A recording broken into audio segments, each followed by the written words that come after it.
Hi guys, Peter here from Discovery Adventures, working on a 2005 Land Rover Discovery 2.7 diesel.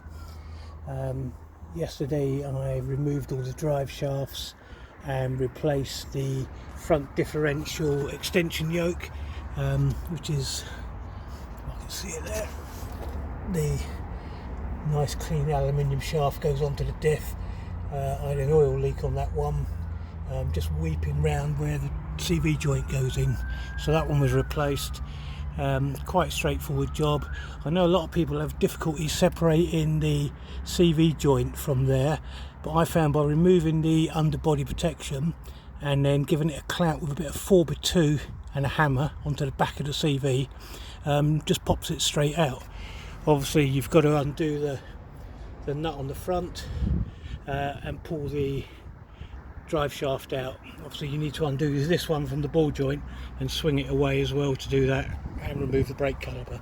But that was yesterday's job. Today's job, if you excuse the mess there, that's all degreaser I've put on there in preparation to cleaning it all up and treating any rust before I put it back.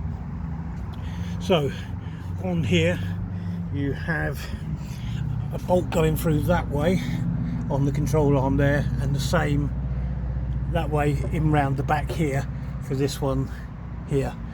That one's quite tricky to get to.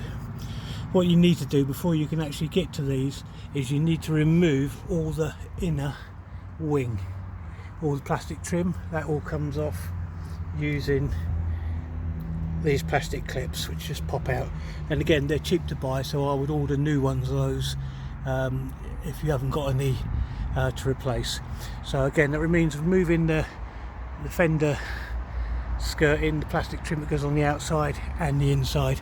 To do that also you do need to remove the headlight, just to get to the one screw which sits here, which goes into the plastic body trim. Now these bolts on this end, that's a 19mm spanner, and on the nut here which goes on that end is a 21, and the little squared off end there is 9mm. So you can actually get those through, get the socket on the back, crank it off, and then use the 9mm and the 21 there just to wind it out.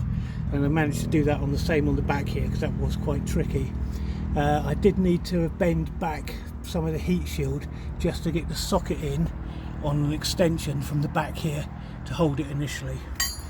You will need to remove the brake hose. So again, there's a 10mm bolt on the bottom of that one.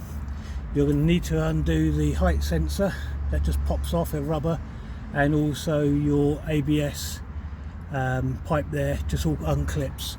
So quite a straightforward job, not too bad. To be honest, I was expecting it to be a lot more difficult.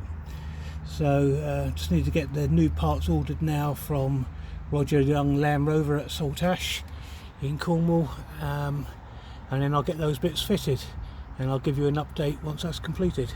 Okay, this is Peter from Discovery Adventures. If you like the post, please give me a thumbs up and subscribe for future posts.